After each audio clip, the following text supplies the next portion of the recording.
Hello there. I wanted to talk about the Big Five in the Kentucky Derby, or who I consider the Big Five. We're going to talk about Commandment, Further Ado, and you see on points list, the Puma is number 6. He's part of the Big Five. Oh, Renegade's number 3. And Chief Wallabee is further down the list, but he's part of the Big Five in my opinion. And we're going to talk about all 5 horses for this video. And other people are making sleeper Kentucky Derby videos, which horses are the sleepers in this race.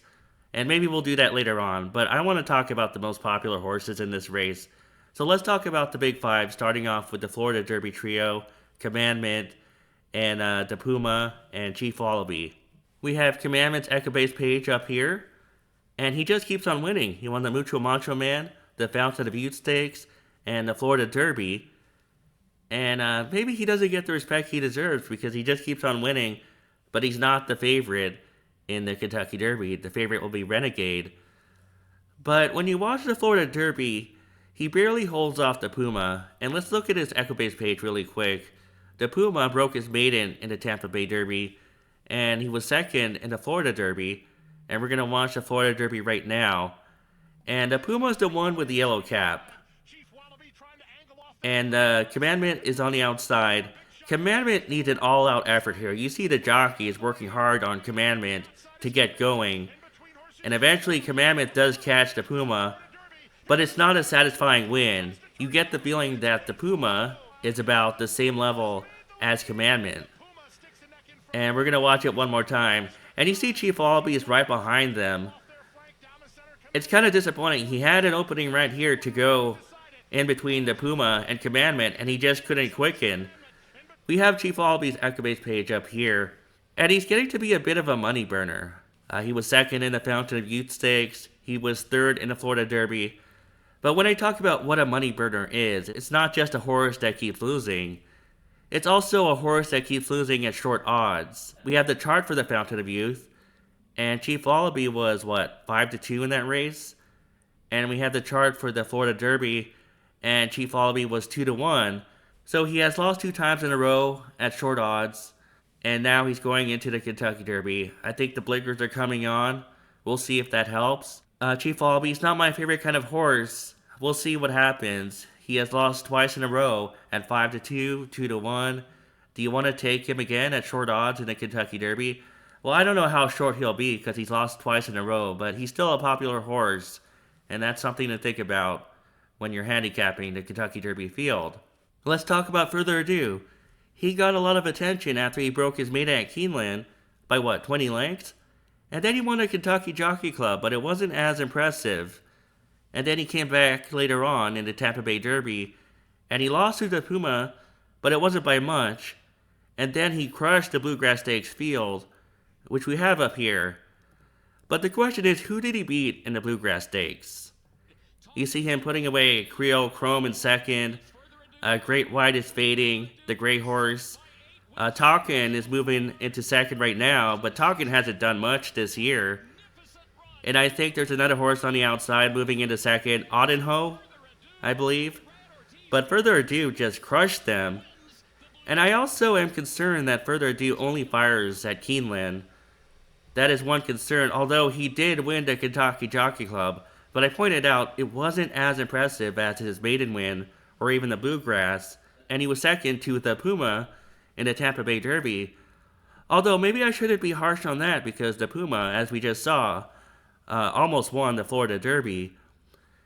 And then I saw one of Further Ado's works, and this almost convinced me to pick him. I mean, there's still time left. I shouldn't make a final pick until I see the post positions. But this was a fantastic work. Look at the ears, how his ears are up. He has a lot of energy. He's pulling the exercise rider. And you see that the exercise rider, he has a hold on him. And that's a good sign. It just means he wants to go. He's full of energy. He's feeling well. And I think he's moving well. And it looks like he likes the track. Again, the concern is that he only fires at Keeneland. But when you watch this work on the Kentucky Derby website, it looks like he handles Churchill Downs just fine. And so this is the kind of work that might lead me in the direction of picking him. We'll see. I might end up picking 2 or 3 horses for this race, but this might be one of them. Let's see how he does in his last work for the Kentucky Derby, if there's a last work. And we'll move on and talk about Renegade. Renegade, as we see on Equibase, has been winning as well. He won the Sam F. Davis Stakes, the Arkansas Derby, and last year he was second in the Remsen Stakes. And he was second to Paladin, who's not in the Kentucky Derby. We have the Arkansas Derby up here. Silent Tactic is in the lead. Renegade is on the outside. And Renegade is just going to blow by Silent Tactic. But what I think happened here is that Silent Tactic revealed himself to be a step below the top Kentucky Derby contenders. I couldn't tell this before the race because I picked Silent Tactic in this race. I couldn't tell he was a step below because he had been running against the Oaklawn group all year, and now Renegade shipped into Oaklawn for the Arkansas Derby, and he just blew by him. I think Silent Tactic ran his race in the Arkansas Derby, and he just couldn't handle Renegade. Now we're going to look at the Sam F. Davis Stakes, where Renegade was facing the Puma, who was a maiden at the time. And the Puma, as we saw before, he couldn't find room around the far turn, and the jockey tried to put him in a hole that wasn't there. The jockey is wearing a blue cap, and he tried to go through that hole that wasn't there. And you see the Puma in third right now. Renegade just blew by them, and Renegade had no adversity in the stretch.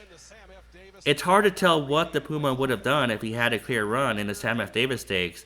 Would he have finished second? Would he have challenged for the lead?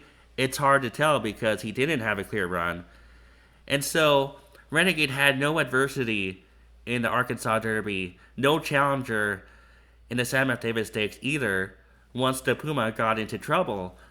What would Renegade do once he faces a horse that could really challenge him in the stretch run and that had a clear trip? How would Renegade handle that? We don't know.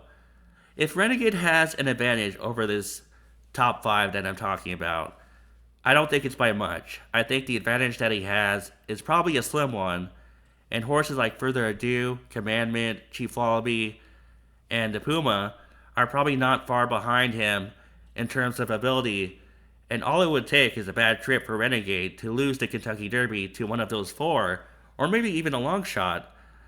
You never know, a long shot could win the Kentucky Derby.